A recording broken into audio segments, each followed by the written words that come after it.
Hi, and welcome to the YouTube version of the It Was 50 Years Ago Today blog from Tumblr.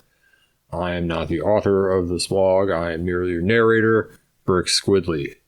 Today we're going to start up with posts of March 30th, 2020. It was 50 years ago today, on March 30th, 1970, Miles Davis released his Fusion with a capital F magnum opus double album Bitches Brew. This is it right here that defines much of the early 1970s background music that you hear in movies, television, and on the radio. It's a very urban sound, and it starts with this album. This is one of those records that I read about first. I think maybe in the All Music Guide, or maybe the Rolling Stone Record Guide, though I doubt it. But I could never find it in the library at age 19, and it was an expensive investment at the time.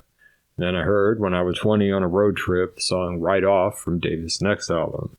I'll get to that one soon. And I thought, well, maybe this fusion thing is okay, because Right Off is a rocking jam.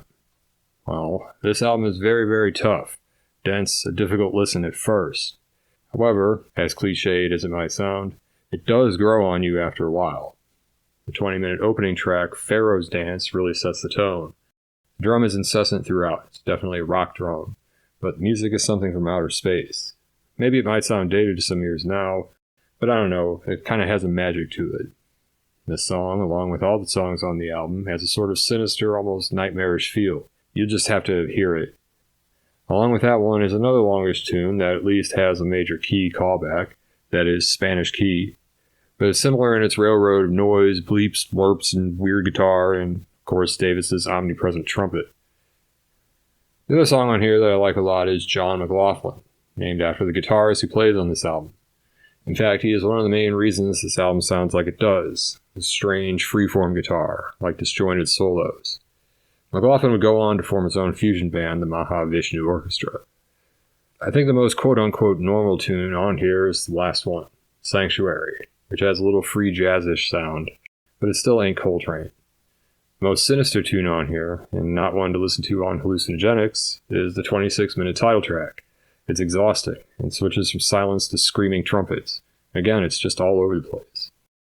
The song Miles Runs the Voodoo Down is probably the quintessential song on here, but it's still not my favorite compared to the opening tracks on both sides.